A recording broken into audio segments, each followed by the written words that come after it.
Bonjour mes amis, et bienvenue à notre chaîne Vie Saine.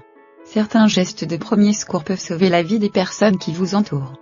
Mais il existe certaines idées fausses sur ces gestes qui ne sont pas seulement erronées, elles sont carrément effrayantes. Voici les fausses idées de premier secours les plus flagrantes, et ce qu'il faut faire à la place. 1. Mettez du beurre sur une brûlure. Pour une raison quelconque, l'idée que vous pouvez mettre du beurre, de la crème antiseptique, de la vaseline ou une autre substance grasse, sur une brûlure est une idée fausse courante. En fait, mettre du beurre sur une brûlure peut provoquer une infection et rendre le traitement à l'hôpital plus difficile. Ce que vous devez faire immédiatement en cas de brûlure, c'est essayer de refroidir la peau en faisant couler de l'eau froide dessus. 2. Si votre nez saigne, inclinez la tête en arrière. Bien sûr, cela empêche le sang de couler de votre nez. Mais cela peut aussi faire couler le sang dans votre gorge, et si vous avez un très mauvais saignement de nez, vous pouvez vous étouffer avec le sang. Au lieu de cela, inclinez la tête vers l'avant et pincez vos narines ensemble pendant une longue période, soit environ 10 minutes.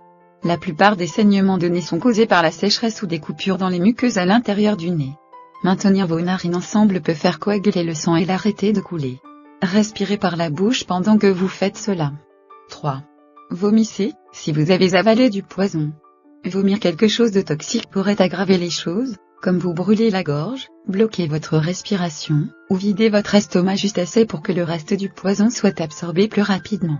Chaque poison est différent, vous devez donc appeler immédiatement le centre anti-poison, et obtenir leurs instructions sur ce qu'il faut faire pendant que vous attendez l'arrivée des services d'urgence.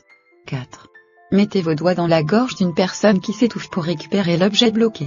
Si vous vous étouffez avec quelque chose, ou quelqu'un près de chez vous, il peut être tentant d'essayer de mettre les doigts dans la gorge pour récupérer ce qui en est la cause. Ne le faites pas, vous pourriez loger l'objet plus profondément, ou irriter les voies respiratoires et le faire gonfler, ce qui aggrave le problème. Demandez à la personne si elle peut répondre, ou si elle peut tousser. Si oui, une toux puissante peut dégager les voies respiratoires, car elle a encore de la place pour que l'air puisse entrer et sortir. Si elle ne parvient pas à expectorer le corps étranger, le premier réflexe est de lui administrer plusieurs claques dans le dos, au maximum 5. Si elle ne peut pas répondre ou tousser, cependant, utilisez plutôt la manœuvre de Heimlich, placez-vous derrière la personne, penchez-la un peu en avant et placez une main sur sa poitrine. D'une main, faites un point, placez-le contre le nombril de la personne sous le sternum, avec le pouce vers son corps. Couvrez le point avec votre main libre, et poussez vers le haut et vers l'intérieur. Continuez jusqu'à ce que l'objet se déplace et sort. Cette procédure est destinée aux adultes et aux enfants conscients de plus de 1 an. Vous pouvez également effectuer la manœuvre de Heimlich sur vous-même, en utilisant la même technique ou en vous penchant sur une chaise. 5. Ouvrez la bouche et tirez la langue vers le haut d'une victime de malaise, il s'agit d'une idée fausse assez courante.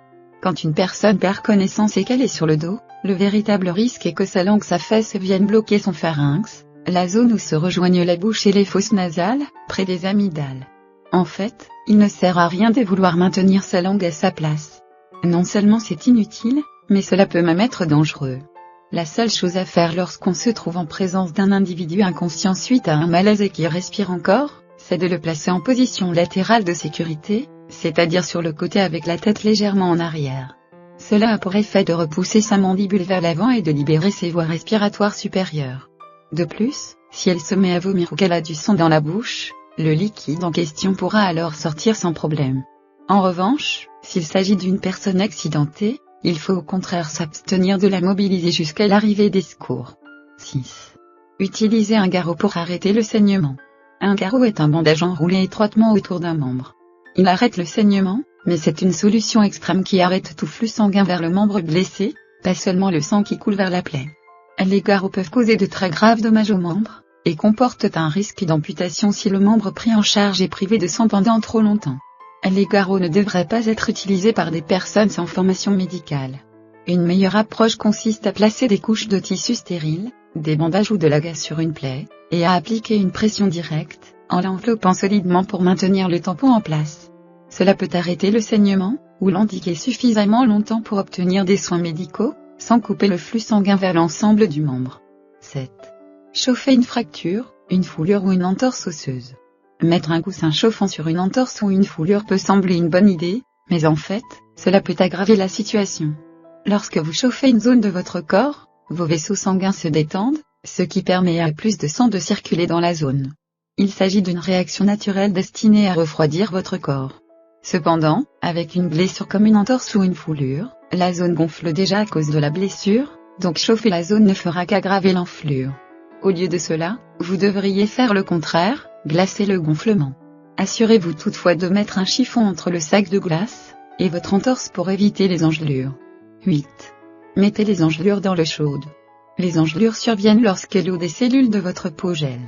Cela provoque de graves dommages aux cellules, et même une mort cellulaire généralisée dans les pires cas.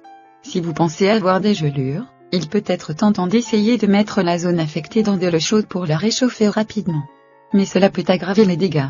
Au lieu de cela, réchauffez progressivement la zone en utilisant de l'eau tiède. 9. Mettez un pansement et une pommade sur une petite coupure. Beaucoup d'entre nous ont grandi avec l'idée de mettre une pommade sur nos coupures et éraflures, et de les couvrir d'un pansement. Cependant, ce n'est pas le moyen le plus efficace pour guérir une abrasion mineure. La meilleure chose à faire est de laver immédiatement une plaie avec de l'eau et du savon, et de changer les bandages 2 fois par jour. La nuit, placez un bandage plus léger sur la plaie afin qu'elle puisse être exposée à l'air. Gardez la plaie sèche pendant qu'elle guérit. Merci d'avoir regardé la vidéo. N'oubliez pas de laisser un j'aime, de la partager avec vos amis et de vous abonner pour rester avec nous sur VSEN.